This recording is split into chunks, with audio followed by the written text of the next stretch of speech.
sizlerle bu üzerimde gördüğünüz yanları büzgülü elbiseyi nasıl yaptığımı paylaşacağım. Büzgü bu sene özellikle yazın ortasından sonra çok fazla karşımıza çıkmaya başladı. Ben de açıkçası çok beğeniyordum. Hatta geçen sene uzun kollu ön tarafı büzgülü bir bluz yapmıştım. Ama çok fazla içime sinmemişti. Onun için videosunu yayınlamadım. Bu sene de bu kadar çok karşıma çıkınca tekrardan büzgü yapmayı denemek istedim. Şöyle bir sıkıntım vardı. Bluzun ön tarafına büzgü yapmak gerçekten kolay. Çünkü şu kadar bir parça var büzülmesi gereken. Ama elbise de komple yan tarafına büzgü yapmamız gerekiyor. Ve büzgü yapabilmek için önce bir oluk yapmamız gerekiyor kıyafetimize. Ve daha sonra onun içerisinden parçalar geçirmemiz gerekiyor. Bu gerçekten çok zahmetli bir işti benim için. Ama yine de denemeye karar verdim. Ne kadar zor olabilir ki diye düşünüyordum. Oldukça zor oldu ve birkaç tane aksilik yaşadığım için elbiseyi yapamadım ve yarım bıraktım. Ben bu elbiseye başladığımda eski evlilik, 2-3 aylık bir mesele aslında bu. Ve kumaşını da atmamıştım çöpe. Nasıl olsa bluz falan yaparım, kullanırım diye. Bir de ribana kullandığım için zaten ribanayı küçük küçük parçalar halinde kullanıyordum. Onun için çöpe atmamıştım. Daha sonradan bu elbiseler çok fazla gözüme batmaya başladı. Gerçekten çok tatlı görünüyorlar bence. Ve ben de böyle bir elbise giymek istiyordum. Kumaşlarıma baktım. Ve bu kadar tatlı, soft bir renk bulamadım kumaşlarımın içerisinde. Ve dedim ki ben bu sarıyı tekrardan bir değerlendirmeye çalışayım. Düşündüm, taşındım. Bir oluk yapıp içerisinden ip geçirmek yerine daha farklı bir şekilde bağcıklı ve büzgülü bir görünüm sağlamayı başardım. Nasıl yaptığımı zaten videonun ileriki dakikalarında göreceksiniz. Biraz uzattım farkındayım ama elbiseyi yapma serüvenimi anlatmak istedim. Çünkü videonun ilerleyen dakikalarında göreceksiniz. Önce ortam değişiyor. Ortam değişirken bir anda böyle elbiseyi daha farklı bir halde görüyorsunuz falan. Onların birazcık açıklamasını yapmak istedim açıkçası. Şimdi isterseniz hemen nasıl yapıldığına geçelim. Eğer videom hoşunuza giderse beğen butonuna basmayı ve videoların devamını görmek isterseniz kanalıma abone olmayı unutmayın. Kendinize çok iyi bakın. Elbisem için 1 metreden bir tık daha fazla ribana kumaş kullanacağım. Büzgülü kıyafetler yaparken böyle biraz daha dolgulu, biraz daha etli kumaşlara ihtiyacımız var. Bu bağlamda ribana gayet yeterli. Aynı zamanda ribana esnek bir kumaş olduğu için elbisenin böyle günlük rahat rahat giyip çıkarılabilen bir kıyafet olmasını sağladı. Size de tavsiye ederim ribana kullanmanızı. Kumaşımı 4 kat seriyorum ve üzerine bir askılı tişörtümü katlayıp yerleştiriyorum. Kenarlarından kesiyorum. Ben ilk başlarda aslında sıfır kollu bir elbise yapacaktım. Daha sonradan kısa kolluya çevirdim. Onun için şu anda askılı şekilde kesiyorum. Burada dikkat etmemiz gereken çok önemli bir şey var. O da elbiseyi istediğiniz boydan daha uzun kesmek. Çünkü kenarlarında büzgü olacağı için tabii ki yukarıya doğru toplanacak. Ben istediğim uzunluktan 20 santim daha fazla kestim. Eğer büzgülerinizi daha yoğun yapmak isterseniz biraz daha uzun kesebilirsiniz. Parçamı kestikten sonra alt kısmın ucunu şöyle yuvarlıyorum ki kulak yapmasın.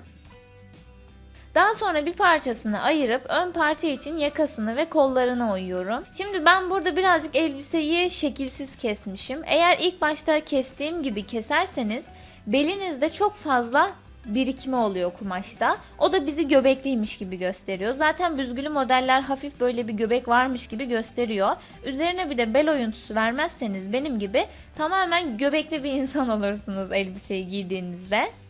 Onun için bel oyuntusunu güzelce vermeyi unutmayın. Kendi belinize göre, yani nasıl rahat ediyorsanız o şekilde oyun. Gördüğünüz gibi ben zaten kenarlarını oyarak diktim. Aynı zamanda bir de omuzlarından birleştirdim elbisemi. Şimdi sıra geldi kalın bir lastik kullanarak yalancı büzgü yapmaya.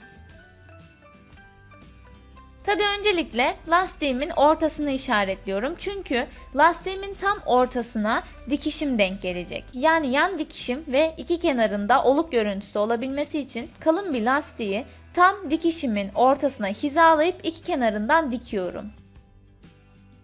Hizalaması kolay olabilmesi için ben tebeşirimle çizdim lastiğimin ortasını. Elbisemi bu şekilde makineme geçirip dikiyorum. Burada düz dikiş kullanıyorum ben.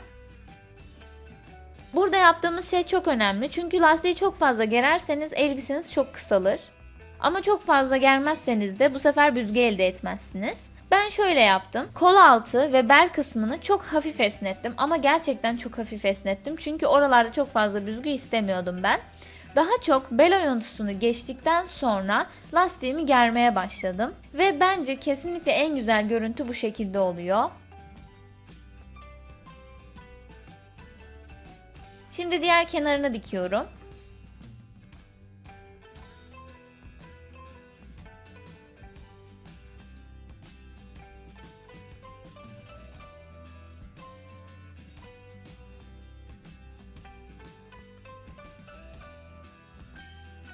Ve iki kenarına da lastiğimi diktikten sonra bu şekilde görünüyor.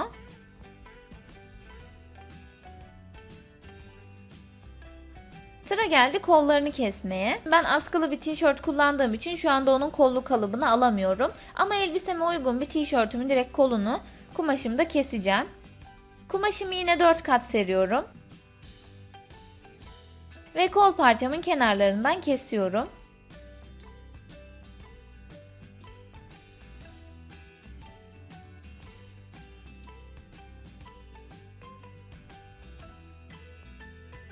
Kestikten sonra bu şekilde açıyorum.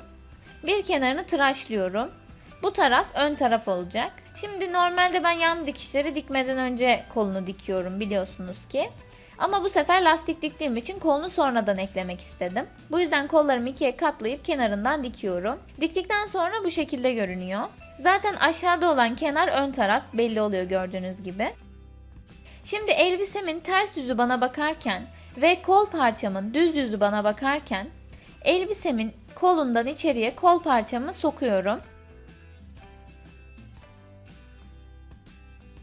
Alt dikişlerini denkleştiriyorum ve çepeçevre iğneliyorum.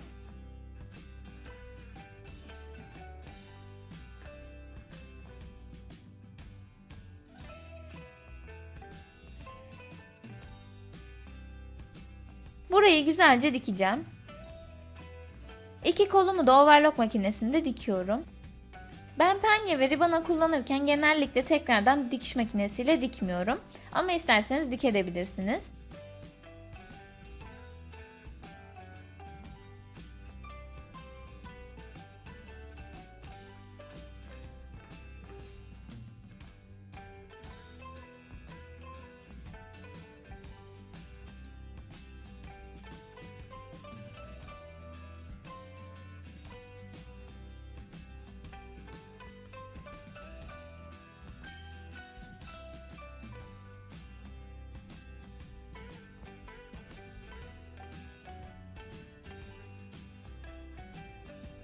Kollarımı diktikten sonra bu şekilde görünüyor.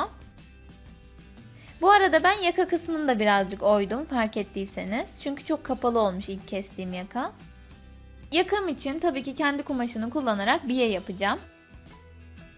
Öncelikle ölçümü alıyorum.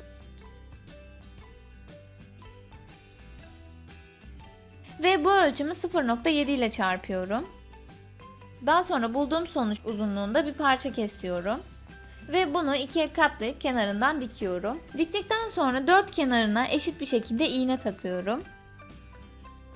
Bu arada ribana yaka yapmayı pazartesi günü paylaşmıştım kanalımda. Eğer yakayı yapmayı bilmiyorsanız ayrıntılı anlatımını o videomda bulabilirsiniz.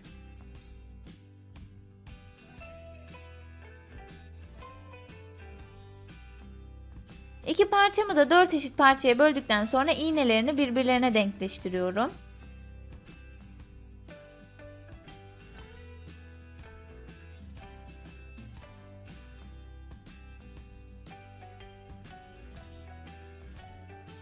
Ve buraları gerdirerek dikiyorum.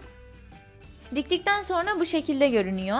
Kenarındaki bu dalgalanmaya hiç bakmayın çünkü üzerime giydiğimde mükemmel bir şekilde oturuyor. Her iki taraf da ribana olduğu için birazcık toplanma oldu sadece. Şimdi sıra geldi kolları yapmaya. Kolu için de ben biye yapmaya karar verdim. Kolumdan bir tık daha kısa olacak şekilde iki parça dikdörtgen kestim ve bunların uçlarını diktim. Diktikten sonra bunu da iki eşit parçaya bölüyorum. Yani dikişi ve karşılığını iğneliyorum. Aynı şekilde kolumu da dikiş ve tam karşısı olacak şekilde iğneliyorum.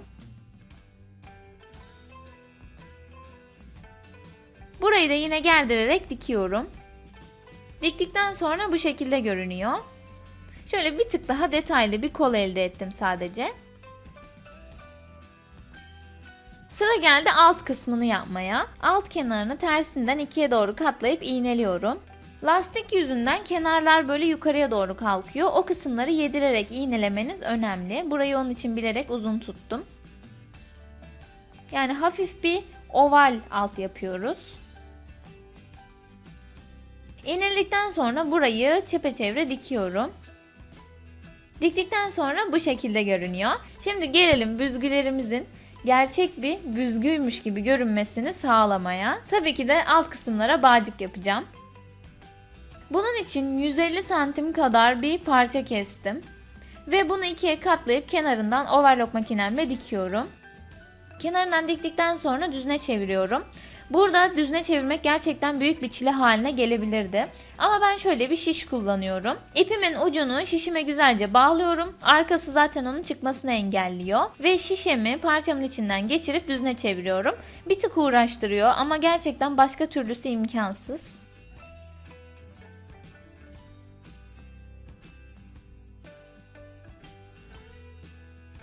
Ben aslında bundan 2 tane hazırlayacağımı düşünüyordum. Çünkü bağcıkları uzun istiyordum. Ama daha sonra çok kaba olur gibi geldi. Onun için bunu 2'ye böleceğim. Yani bağcıklarım toplamda 75 santim olacak.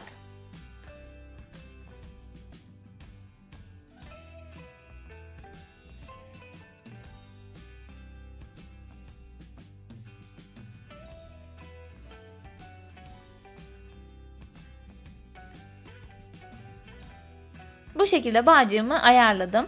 Burada çok uzun olduğunu fark ettim zaten. Hemen 2'ye böldüm.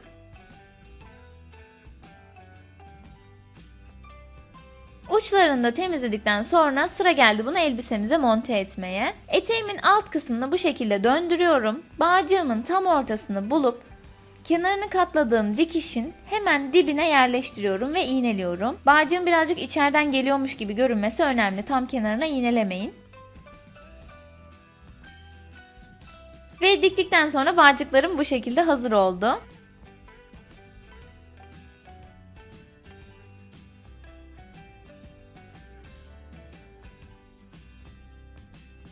En son olarak da etiketimi dikiyorum. Elbisem tamamen bitmiş oluyor. Umarım hoşunuza gitmiştir. Ben gerçekten çok severek giyiyorum. Eğer videomu beğendiyseniz beğen butonuna basmayı ve videoların devamını görmek isterseniz kanalıma abone olmayı unutmayın. Kendinize çok iyi bakın.